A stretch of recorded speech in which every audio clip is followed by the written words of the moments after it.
Yo, Mashishi, wij gaan er smaken. England. Oh, thank you.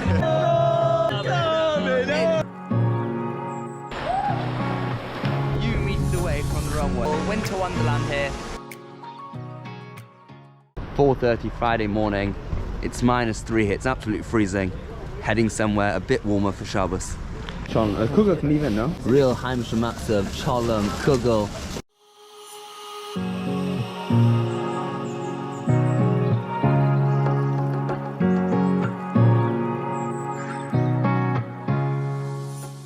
Just landed in Malta, country number 31 for 2022. One of the smaller countries. Interesting fact about Malta is that the tourists which come per year is 3 times the amount of residents which live here. Buying some flowers for Shabbos. From me? Welcome to Talcarno. Thank you, thank you.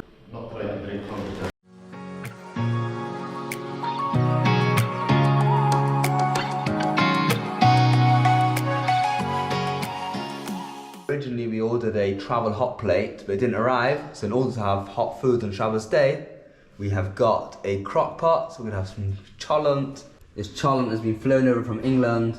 The covered Shabbos Kodesh.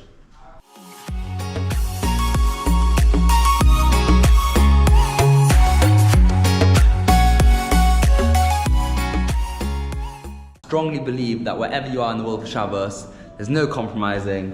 We have loads of different cakes. We've got drinks, beers, dips, schnitzel, bobolach, liver, egg, cholent, kugel, the lot, fish. So yeah, wherever you're in the world, Shabbos is Shabbos, and you make it special. So I think now is an appropriate time to explain why we have cholent on Shabbos. So Tzaddikim used to understand the pasuk literally, B'chol mosh v'seichem lo yisavarei, in all your dwelling places you shouldn't have a fire. Which isn't actually exactly true, because you can have a fire in your dwelling places, you can't light the fire. So in order to show them that you can have a fire, we keep a hot food on the whole Shabbos on the fire to show that you can have it and to prove the Tzaddikim wrong. So here we have a beautiful cholent.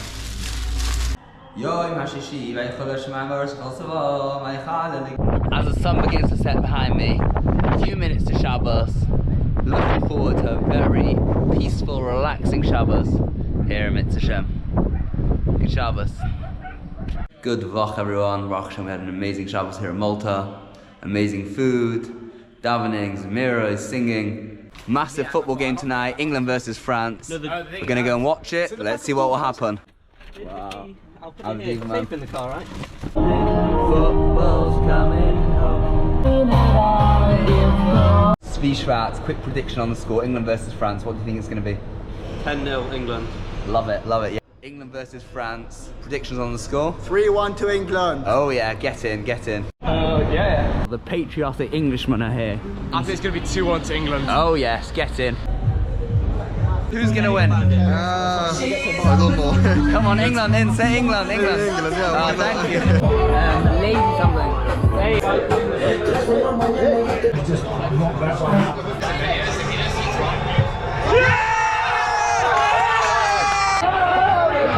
The atmosphere is extremely intense. It's 1-1. There's tons of English fans, there's tons of French fans. It's just madness. But England are gonna win!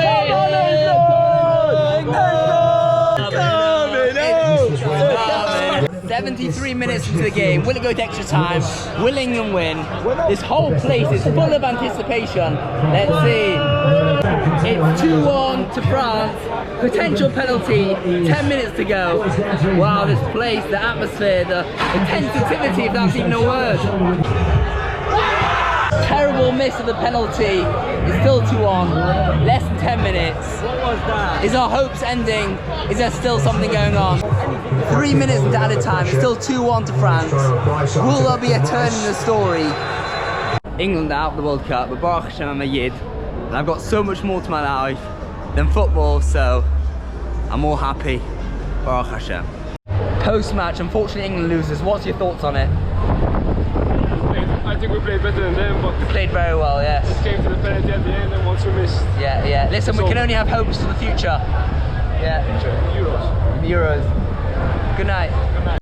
And also showing us, when you lose in life, you don't give up. Still wearing the England flag. Of course, The only charger I brought to Malta was a European adapter, forgetting that they use English plugs here. So if you come to Malta, bring English, not European. Good morning everyone. Today we're going to explore this small little island of Malta.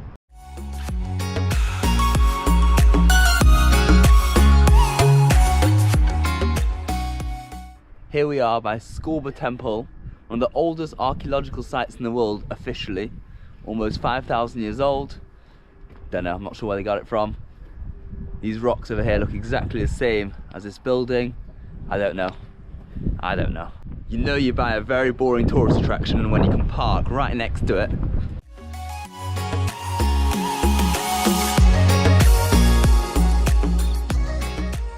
I don't think Malta is too famous for anything besides its beautiful landscapes, beautiful scenery as you can see behind me. Beautiful coastline, mountains, hills, very green, very beautiful. Normally on a vlog it's all about speaking and telling you different things.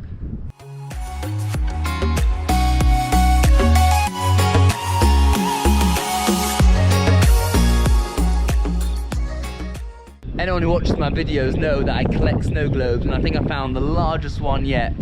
Huge snow globe behind me. Beautiful coastline, the greenery and the rockery. This place looks like a collaboration between an English countryside and an Italian beach town.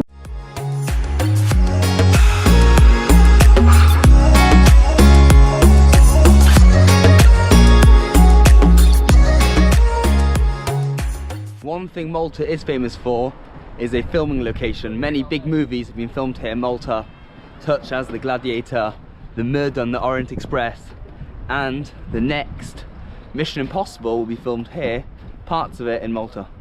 Therefore you get like these sort of shapes, because that was harder rock, all around it was softer rock. The sea wore away at the softer rock, and then we get formations like these. Thank you, Slee, thank you.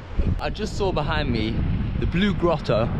What it is an arched rock in the water, and the way it's formed is when the waves come in, different parts of the rock has different strengths. So some of the rock gets eroded and some part stays, forming this beautiful arch.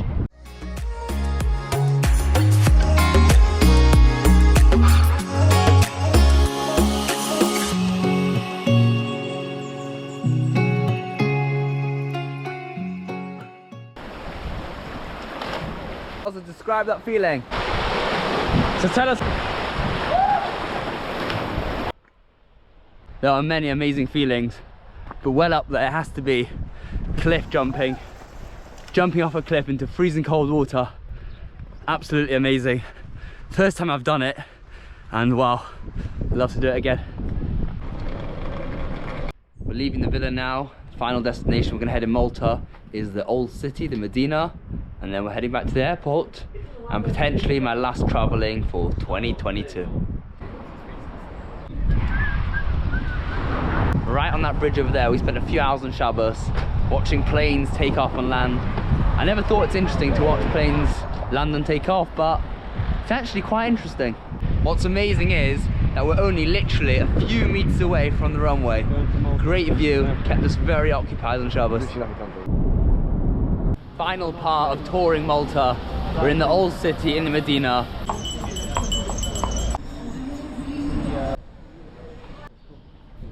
Very typical medieval torturing device over here. It wouldn't be a complete trip without visiting the souvenir shop. These narrow alleyways remind me of the old city walking down to the coastal. If you agree with me, let me know in the comments. We've just found an old Jewish synagogue on Google Maps, and now we're trying to find it. Very interesting. Who would have thought? Who would have thought right here in a random old town in Malta you'll be seeing a synagogue? And here it is. This building over here is the old synagogue. I don't know anything about it, so I couldn't tell you. But just, yeah, random, interesting. So to sum up Malta as a place, number one, the people, extremely friendly. Everyone will go out the way to make you happy and make sure everything's okay. The price, fairly priced, not particularly cheap, not particularly expensive, somewhere in between. The scenery, absolutely beautiful, incredible beaches, quite a variety of different kinds of scenery to see. Very relaxing place, no crazy activities, not super modern, no crazy fancy hotels, but it's definitely a beautiful place to come visit in Europe for a few days. Definitely recommend Malta. Chasna right behind us.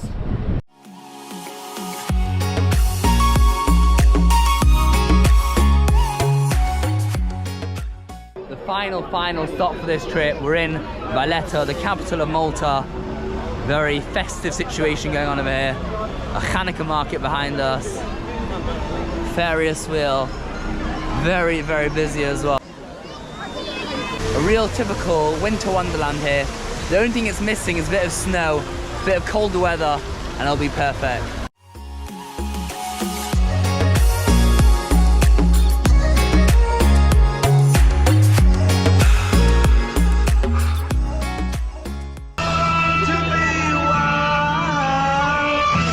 At Malta International Airport, potentially my last flight for 2022.